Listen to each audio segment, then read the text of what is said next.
गुरुर्ब्रह्मा गुरुर्विष्णु गुरुर्देवो महेश्वरा गुरुर्साक्षात् परं ब्रह्म तस्मै श्री गुरुवे नमः।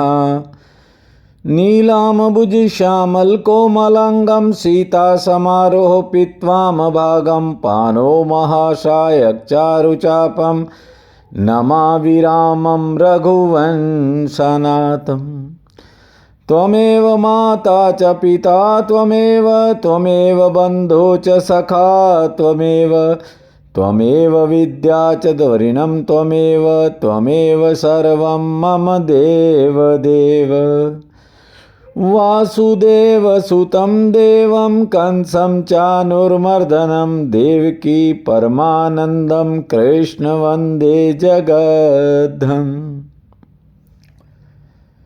प्रिय बंधुओं, देवियों व सज्जनों, भक्ति का मार्ग सबसे उत्तम माना जाता है। संसारिक कामों से उल्टी है भक्ति, लेकिन जिन्होंने भक्ति के मार्ग को चुन लिया वे सदा आनंद में रहते हैं। भक्ति भजन हरि नाम है, बस प्रतीक्षा करनी पड़ती है।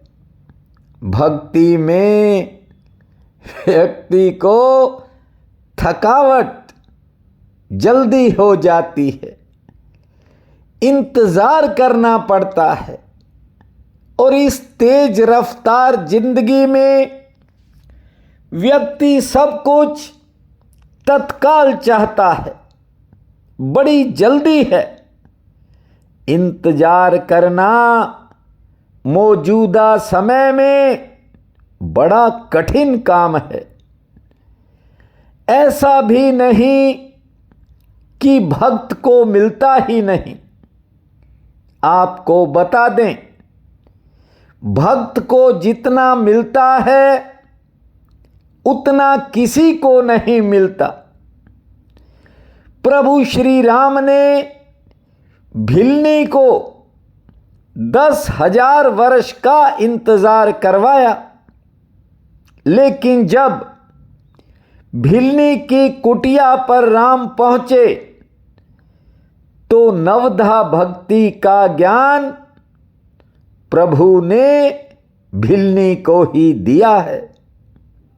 इसलिए कहता हूं कि जितना भक्त को मिलता है उतना किसी दूसरे को नहीं मिल पाता। एक बात और है, मिलता उसी को है जिसके भीतर भी कोई मांग नहीं है। कोई मांग जिसके भीतर नहीं छिपी है उसी को मिलता है। भक्त तो अपने आप को भी परमात्मा पर उड़ेल देता है, परिणाम में उसे पूरा परमात्मा ही मिल जाता है। लेकिन ये परिणाम है, उसकी तो ये भी इच्छा नहीं होती। भक्त तो सदा एक ही बात सोचता है कि मैं योग्य नहीं था, फिर भी ईश्वर ने मुझे भर भर के दिया। लेकिन ज्यादातर लोग धन, पद और प्रतिष्ठा के पीछे दौड़ते हैं। जो जो धन बढ़ता है व्यक्ति का दिल छोटा होता जाता है, और इसीलिए हार्ट अटैक होता है, क्योंकि दिल छोटा है। 17 ने अपना सारा महल सोने से भर लिया, और भगवान कृष्ण जब उससे मणि मांगने आए उसने ठाकुर को खाली हाथ लौटा दिया। श्रीमद् भागवत में भक्त प्रहलाद जी एक बात कहते हैं, इस बात को पूरे ध्यान से सुनो। प्रहलाद जी कहते हैं कि हे प्रभु, आपके पास किसी चीज की कोई कमी नहीं है, लेकिन फिर भी आप भक्तों का थोड़ा सा दिया हुआ स्वीकार कर लेते हैं, और कोई ना दे तो उससे मांग भी लेते हो। आप जब किसी की वस्तु स्वीकार करते हो तो देने वाला आप पर दया नहीं कर रहा, बल्कि लेकर आप उस पर दया कर रहे हो। ध्यान दीजिए, उदाहरण दिया है प्रहलाद जी ने। वे कहते हैं, जैसे दर्पण के सामने कोई खड़ा है और वो अपना प्रतिबिंब देखता है, उसे लगता है कि बाल बिखरे हुए हैं, तो उन बालों को सेट करने के लिए कंघी कहां करता है, बिंब में या प्रतिबिंब में? जाहिर बात है कि अपने सिर में ही कोई कंघी करेगा। तो शीशे में जो आपका प्रतिबिंब है, उसमें वो कंघी अपने आप हो जाएगी, बाल सेट होकर दिखाई पड़ेंगे। अपने माथे पर तिलक लगाओगे तो दर्पण में आपके प्रतिबिंब पर तिलक अपने आप लग जाएगा। लेकिन यदि कोई शीशे पे तिलक लगाए तो मस्तक पर कैसे लगेगा? प्रहलाद जी कहते हैं कि सारी दुनिया के समस्त जीव सब प्रतिबिंब हैं, और भगवान जो है वो बिंब है। प्रभु जो व्यक्ति आपको देता है वो आपको नहीं देता, आप उसका लेकर उसे कई गुना वापिस कर देते हो। जो आपको कुछ देगा वो देने वाले को अपने आप मिल जाएगा। जैसे हम माथे में जो तिलक लगाएंगे वो शीशे में बनने वाले प्रतिबिंब में अपने आप लग जाता है। हे प्रभु, आप तो कभी कभी मांग लेते हो, मांग कर खा लेते हो। सुदामा से चावल मांग कर कैसे खाए, ये बात आपको कल सुनाएंगे। ठाकुर ने गोपियों से माखन मांग कर खाया, कुब्जा से चंदन मांगा, धोबी से कपड़े मांगे। ठाकुर ने कहा, दो हमको। जरा सोचो, जिसने दुनिया बनाई वो चावल, माखन, चंदन बना नहीं सकता क्या? फिर मांगता क्यों है? इसलिए कि देने वाले का भला हो जाए। लेकिन जीव इतना कृपण है कि 17 जितने ठाकुर को मणि नहीं दी, बस यही कहता रहा कि सोना जितना चाहिए ले लो, और ठाकुर समझ गए और खाली हाथ द्वारिका लौट गए। श्री कृष्ण गोविंद हरे मुरारी, हे नाथ नारायण वासुदेवा। श्री कृष्ण गोविंद हरे मुरारी, हे नाथ नारायण वासुदेवा। हे नाथ नारायण वासुदेवा, हे नाथ नारायण वासुदेवा। श्री कृष्ण गोविंद हरे मुरारी, हे नाथ नारायण वासुदेवा। अब आगे की कथा आप ध्यान से सुनो। एक दिन यही राजा सत्राजित बैठा हुआ था। भाई आया, कहने लगा शिकार करने जा रहा हूं। उसने कहा भाई अब रात हो चुकी है। उसने कहा मैंने जाना है, वो मणि आप मुझे दे दो। सत्राजित ने वो मणि अपने भाई के गले में पहना दी। उस मणि में सर्च लाइट जैसा प्रकाश था। रात को कोई जंगली जानवर अंधेरे के कारण नुकसान न पहुंचा दे, ये सोचकर उसने सत्राजित से मणि मांगी थी और उसने अपने भाई को दे दी, लटका दी गले में।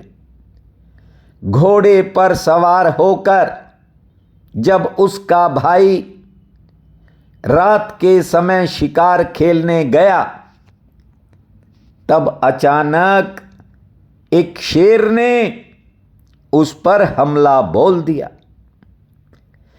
शेर ने ऐसा झपाटा मारा कि दोनों को मारकर मणि वो शेर ले गया। दोनों समाप्त हो गए, घोड़ा भी और सत्राजित का भाई भी। अगर सत्राजित वो मणि ठाकुर को दे देता तो भाई की मृत्यु बच जाती। मणि ना होती तो रात में वो शिकार खेलने ही क्यों जाता, कैसे जा सकता था। लेकिन फिर भी गनीमत है कि भाई मरा है। यदि स्वयं सत्राजित चला जाता तो उसका भी वही हाल होना था।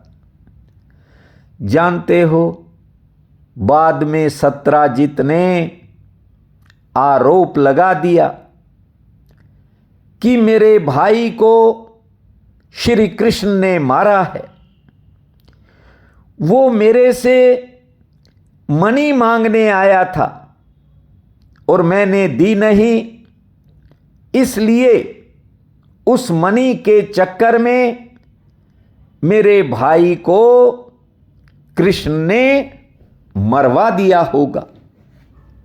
ये बात जब भगवान कृष्ण के कानों में पड़ी कि सत्राजित आरोप लगा रहा है कि मैंने उसके भाई को मरवाया है, तो बांके बिहारी कुछ लोगों को साथ लेकर जंगल में प्रवेश कर गए जहां ये घटना हुई थी।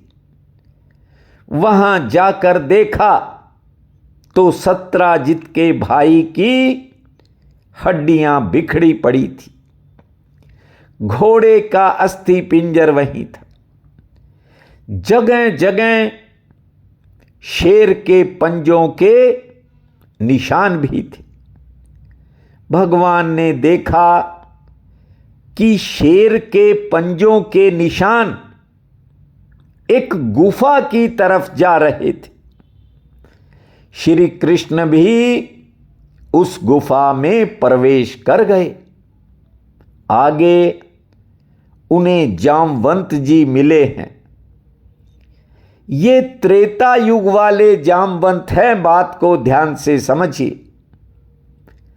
ये राम की वानर सेना में सबसे ज्यादा बुद्धिमान और बड़े बलशाली थे। इनकी भी एक पुत्री है, उसका नाम है जामवती। ठाकुर ने जब गुफा में प्रवेश किया तो उस मणि का प्रकाश जिधर से आ रहा था, ठाकुर वहीं पहुंचे। ये मणि जामवती के पास रखी थी। जब भगवान ने उस मणि को उठाना चाहा तो जामवती अचानक जोर जोर से चिल्लाने लग गई। इस मणि को लेकर जामवंत और भगवान कृष्ण में बड़ा भारी युद्ध हुआ। श्रीमद् भागवत में लिखा है कि 27 दिन तक लगातार दोनों में युद्ध चलता रहा और अंत में जामवंत जी को ये बात समझ में आ गई कि मेरे राम ही अब कृष्ण बनकर आ गए हैं। उन्होंने मन में सोचा कि रावण की बलशाली सेना में जब मेरे से युद्ध करने वाला कोई नहीं था तो सामान्य व्यक्ति तो मेरे साथ युद्ध कर ही नहीं सकता। लगता है ये मेरे राम आ गए हैं। जब उसकी श्रद्धा जागी तो भगवान कृष्ण ने अपना राम रूप भी जामवंत को दिखा दिया। राम राम भूमा श्री राम नाम भूमा। उसके बाद जामवंत जी ने वो मणि भगवान श्री कृष्ण को दे दी है और मणि के साथ साथ अपनी बेटी जामवती भी ठाकुर को सौंप दी। भगवान कृष्ण वहां से सीधे सत्राजित के पास गए और वो मणि उसको ले जाकर दे दी। अब सत्राजित बड़ा शर्मिंदा है, लज्जित महसूस कर रहा है, उसे आत्मग्लानि हो गई है, बड़ा शर्मिंदा हुआ।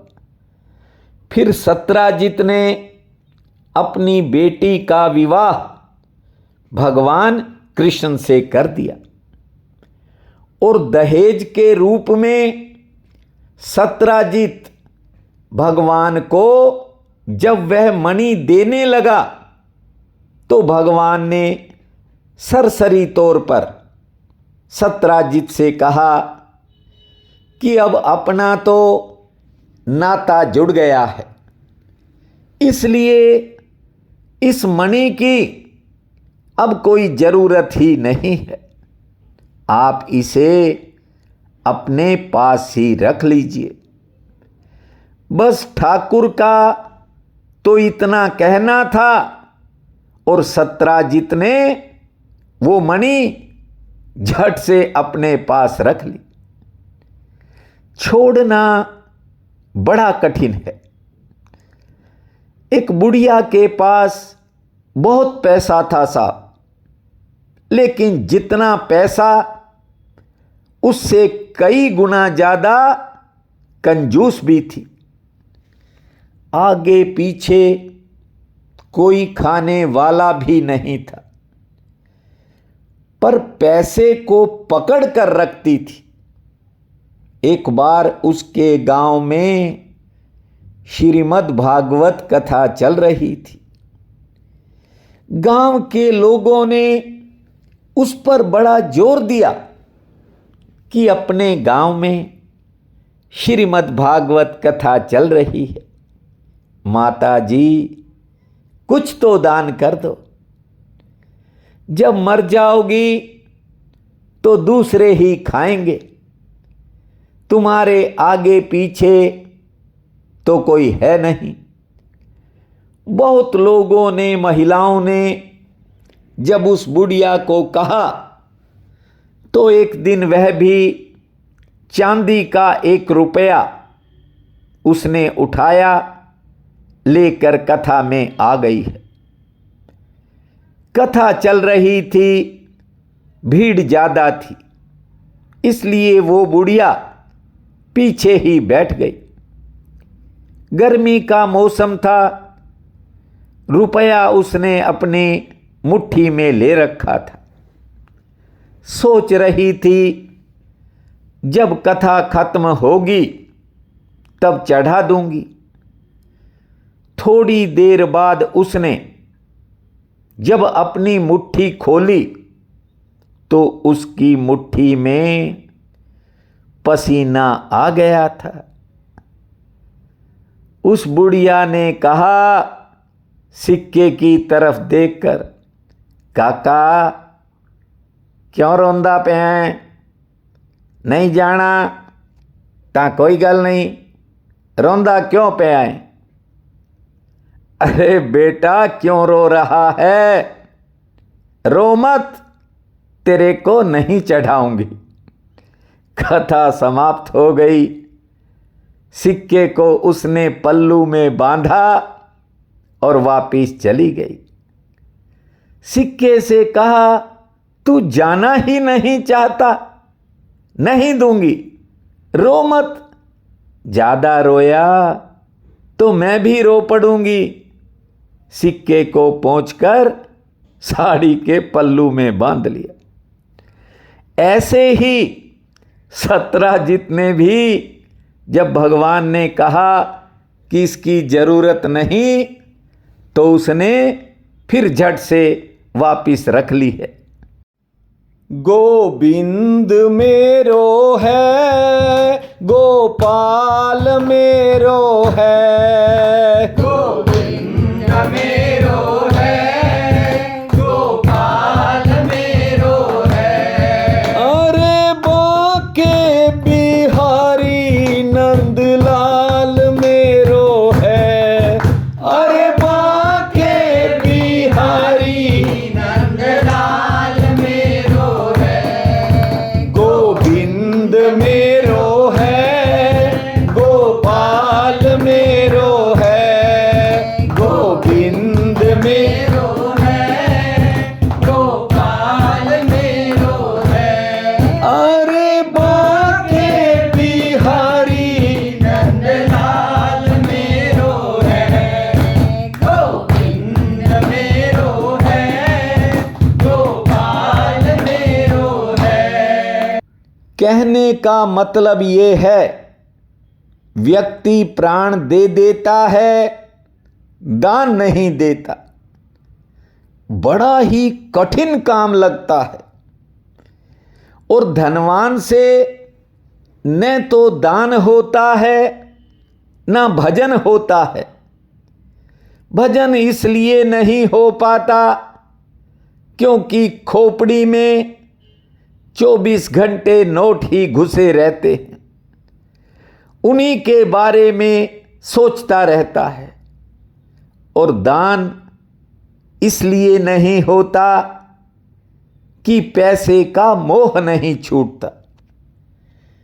भीख मांगने वाले सचेत करते हैं कि हमने दान नहीं दिया था, इसलिए भीख मांगनी पड़ रही है।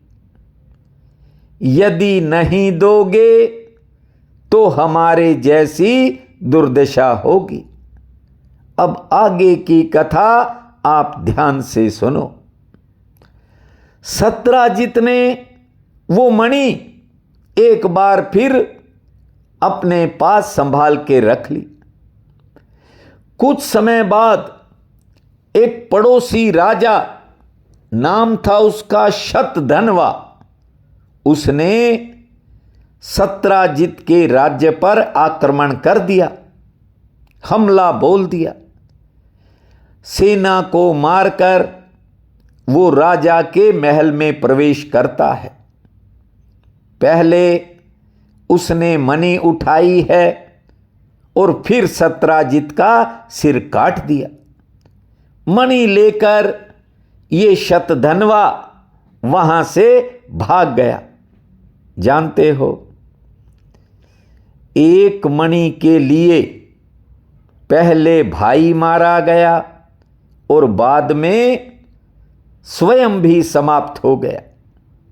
ध्यान से सुनो, आगे चलकर भगवान कृष्ण ने इस शतधनवा को मारा है, लेकिन उसके पास मणि नहीं मिली। जब उसके पास वो मणि नहीं मिली तो भगवान कृष्ण के बड़े भाई बलराम जी को शक हो गया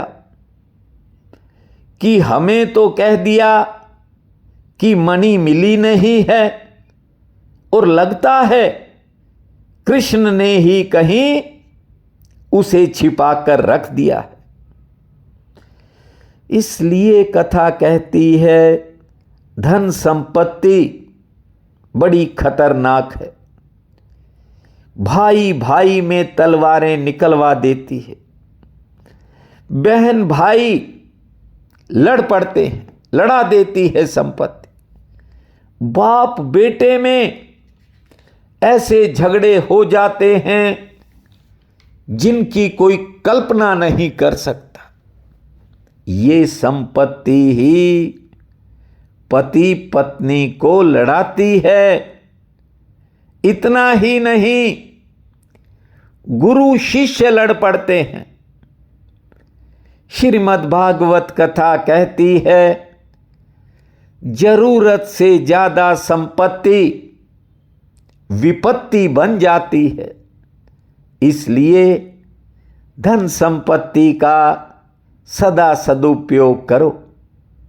अंत में काशी से अक्रूर जी के द्वारा वो मणि भगवान ने मंगवाकर बलराम को दिखाई, तब जाकर उनके मन का संदेह दूर हुआ। आज इतना ही। कल आपको सुदामा चरित्र सुनाएंगे। यदि आंख में एक आंसू ना आए तो समझ लेना कि दिल पत्थर है। दिल खोल के कल सुदामा चरित्र को सुनना।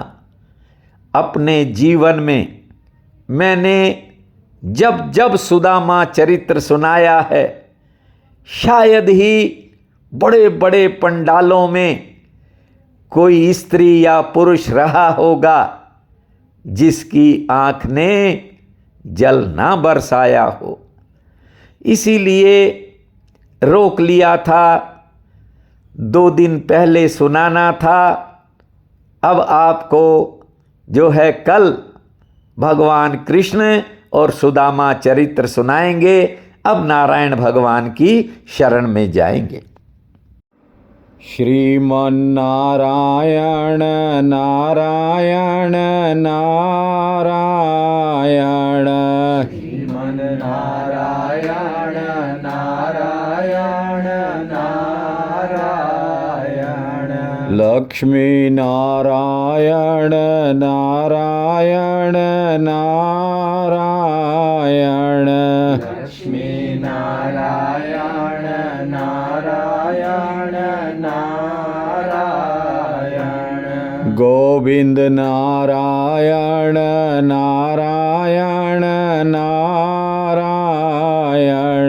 गोविंद नारायण नारायण नारायण, श्रीमन्नारायण